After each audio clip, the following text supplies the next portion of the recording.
Hello everyone. तो आज हम लोग बात करने वाले हैं पैक्स सिलिका के बारे में। जैसे कि न्यूज़ में आई हुई है कि जो अमेरिका है वो भारत को पैक्स सिलिका में शामिल करना चाहता है। तो इस न्यूज़ में हम लोग इसी के बारे में यहाँ पे देखेंगे कि ये पैक्स सिलिका है क्या और अमेरिका इसमें भारत को क्यों शामिल करना चाहता है। सबसे पहले यहाँ पे खबर में आई हुई है कि अमेरिका ने भारत को पैक्स सिलिका पहल में शामिल होने के लिए आमंत्रित किया है। हेलबर्ग ने भारत अमेरिका संबंधों में सकारात्मक गति पर भी जोर दिया है।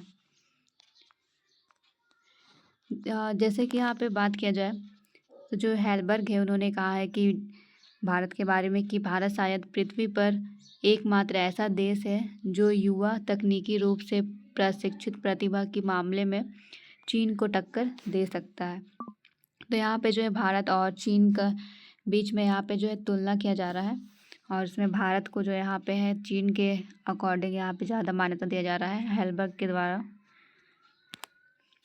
जो यहाँ पे देखा जाए तो ये जो अमेरिका है वो भारत को पैक्स सिलिका में क्यों शामिल करना चाहता है और ये पैक्स सिलिका है क्या, तो उसके बारे में हम लोग यहाँ पे देखते हैं। जैसे कि जो ये पैक्स सिलिका है वो अमेरिका ने लॉन्च किया था दिसंबर में।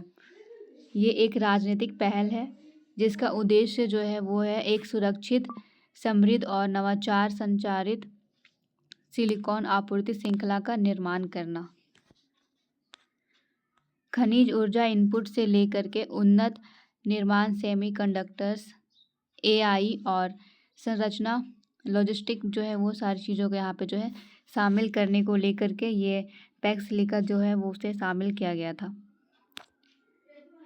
पैक्स सिलिका में जो है बहुत सारे देश शामिल है। भारत इसमें शामिल नहीं था, लेकिन अब जो है अमेरिका भारत को भी इसमें शामिल करना चाहता है। इसमें पहले से शामिल देश है जैसे कि Australia, Greece, Israel, Japan, Qatar, दक्षिण कोरिया, सिंगापुर, संयुक्त अरब अमीरात, ब्रिटेन। ये सारे देश जो है इसमें शामिल थे और अब जो है इंडिया भी जो है वो भी शामिल अब हो जाएगा इस संगठन में। यहाँ पे देखा जाए तो जो राष्ट्रपति डोनाल्ड ट्रंप है उन्होंने यहाँ के जो प्रधानमंत्री नरेंद्र मोदी है उनके बीच में जो है रिश्तों को लेकर के बात किया गया है और इसमें जो है हेलबर्ग जो है वो कहते हैं कि हम भारत को पूरी सकारात्मक रूप से देखते हैं और राष्ट्रपति ट्रंप का नरेंद्र मोदी के साथ में बेहतर संबंध जो है यहाँ पे ये बताया गया है हेलबर्ग के द्वारा। तो यहाँ पे जो है दोनों देशों के बीच में लगभग अभी जो है वो संबंध को बेहतर करने का प्रयास किया जा रहा है। पैक्स सिलिका में शामिल होने से भारत को क्या क्या फ़ायदा हो सकता है, ये जो देखा जाए तो ये हमारे लिए कुछ हद तक सकारात्मक भी है, कुछ हद तक नकारात्मक भी है। एक तरफ से देखा जाए तो हम लोग पहले सकारात्मक के बारे में बात करेंगे। तो इसमें जैसे सेमीकंडक्टर और एआई पर जो निर्भरता है उसमें यहाँ पे भारत को लाभ होगा। चीन पर जैसे कि भारत जो है हर चीज़ के लिए अभी निर्भर है, तो उस पर जो है इस पर निर्भरता जो है वो कम हो जाएगी। तकनीकी निवेश और साझेदारी जो है वो इसमें बढ़ोतरी होगी और भारत में जितने भी औद्योगिक क्षेत्र है उनका यहाँ पे विकास होगा इस सिलिका में शामिल होने से। लेकिन दूसरी तरफ कहा जाए तो अगर हम लोग नकारात्मक का बात करें तो भारत शायद अमेरिका के अधीन भी हो सकता है अपने निर्माण क्षेत्र में और यहाँ पे घरेलू उत्पादन को भी बढ़ावा मिल सकता है इस संगठन में शामिल होने से भारत को। साथ में भारत का जो तकनीकी क्षेत्र है उसमें भी यहाँ पे जो है सुधार हो सकता है। भारत को यहाँ पे क्या क्या नुकसान होगा अगर वो इस संगठन में शामिल हो जाए, तो अगर नुकसान के क्षेत्र में देखा जाए तो यहाँ पे रणनीतिक स्वतंत्रता में कमी आएगी। जैसे कि अगर भारत अपने स्वयं किसी चीज़ का निर्माण करता है तो उसका प्रभुत्व स्वयं के ऊपर ही रहेगा, लेकिन अगर वो अभी अमेरिका के साथ इस संगठन से जुड़ जाता है तो फिर उसकी जो स्वतंत्रता है वो यहाँ पे बाधित हो जाएगी। उसे यहाँ पे अमेरिका के ऊपर निर्भर रहना पड़ेगा।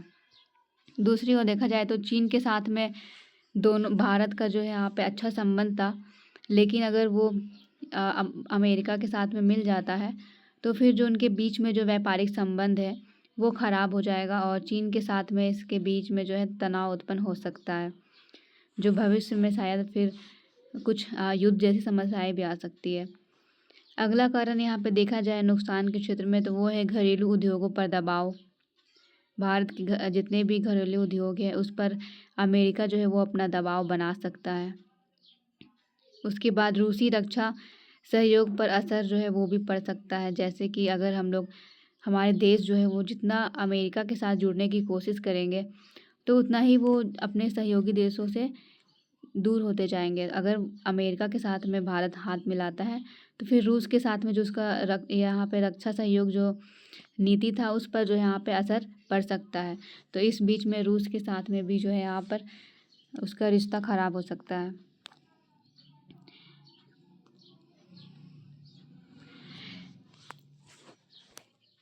यहाँ पे पैक्सिलिका होगा, यहाँ पे टाइपिंग मिस्टेक है। पैक्सिलिका के मुख्य प्रमुख अंतर्राष्ट्रीय प्रभाव क्या यहाँ पे है उसके बारे में हम लोग देखेंगे। अंतर्राष्ट्रीय स्तर पर देखा जाए तो यहाँ पे जो है चीन के एक अधिकार को चुनौती यहाँ पे मिल सकता है। भारत चाहता है कि वो चीन और अमेरिका लगभग सारे सहयोगी देशों के साथ में रहे, लेकिन अमेरिका जो है ये नहीं चाहता। अमेरिका चाहता है कि भारत अपने सहयोगी देशों के साथ में अपने जो संबंध है उसे ख़राब करे। वो ऐसा धीरे धीरे भारत को अपने और खींच रहा है ताकि उसकी जितने भी सहयोगी देश हैं उससे दूर होते चले जाए। तो यहाँ पे देखा जाए तो चीन पर भी जो है एक अधिकार जो है उसकी वो चुनौती यहाँ पे उसको मिल सकती है। अब तक चीन जो है वो भारत में सेमीकंडक्टर्स या फिर जितनी भी वस्तुएं हैं उन सारी चीज़ों का यहाँ पे जो है निर्यात करता था। पर अब जो है भारत अब अमेरिका के साथ अगर ये पैक्सिलिका में जुड़ जाएगा तो फिर यहाँ पे हो सकता है कि चीन का जो एक अधिकार है वो अब यहाँ पे बाधित हो जाए।